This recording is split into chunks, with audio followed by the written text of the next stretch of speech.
go swimming in the pump, and she said the water was too cold. It was Becky and Bobby that wanted to go. No, it was us, because we wished that she would die too. So we could go. Okay, I'm ready whenever y'all are. Okay, I'm ready. What's the first one? Okay, I'm going to tell about when Flo and I were jumping in the beds. And Mom said to quit jumping. And she left the room and we jumped in the bed again. She came back and told us to quit jumping. We jumped in it again. She came back and spanked us. So we went in the bathroom and we had a two-way mirror. And we'd look at the hand marks and we said, surely she must have been a stepmother to spank her children like she did. A stepmother. A stepmother. Well, I'm going to tell about Mrs. Adam Reed, who had 12 or 13 children herself. And poor Miss Adam Reed died. And we were supposed to go swimming in the cold, cold pump. And she said, no, we had to wait until later on, until Our food went down. Yeah, the food went down.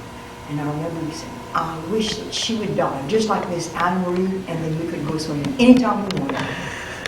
And also, when I was little, Papa taught me how to open the safe. And I was the only one in the children that could open the safe.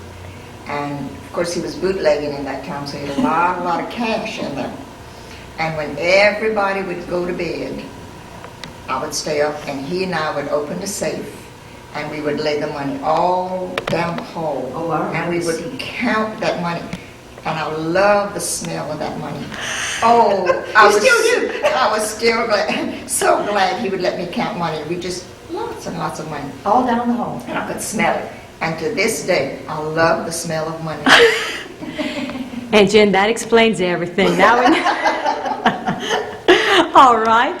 Well, wait, but y'all aren't dismissed yet, because I have several that I just want to prompt y'all with. First of all, Aunt Jen, you have to tell the story about the man who made your new outhouse and how he measured. It was a knock somebody and how he measured for you. No, Grigel, they were made, yeah, that was before we had a bathroom inside the house. And he made it was a two-hole one.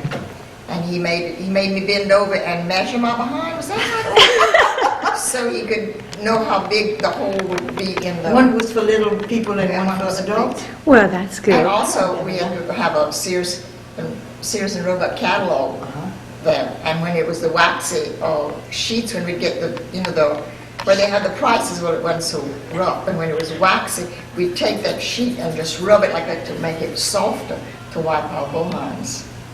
Oh, can I tell about the roux sandwich? Oh, yes. Oh, that, I yeah. just spoiled it. Right? Yeah, well, go ahead and tell the story, Mama. You tell that story. Papa and Mama were watching TV, and he always needed a snack. And she said, Imam, bet, every time we sit down to watch TV, il a faim. So she said, look, go fix yourself a peanut butter and jelly sandwich. So he did, poor thing. He came back and he said, don't ever buy blue plate mayonnaise. No, blue plate peanut butter. That's the worst thing I ever ate. She said, eat your sandwich black and be quiet. So she opened up the icebox door, and there was her jar of roux that had been dipped into, because she had made roux and put it in a peanut butter jar. But he ate the whole sandwich. He ate the whole thing, and probably didn't even have an Alka-Seltzer. Okay, now y'all have to tell me one more, the one about, what is her name? Mamar? Mamar Lick. That y'all would bring plate lunches to. Yeah, well, we'd go eat Sunday dinner at Lel's every Sunday. And Mamar Pahik, that's what her name was. She was hard of hearing. So Flo and I always would volunteer to go bring her her tray. And when we'd get there, we knew she was hard of hearing, so we would just lip it, and she would say, "Kitatisha," and then we'd laugh and never would repeat it. And we wouldn't repeat it. And poor thing, every time we would talk, we would just lip it, so she would.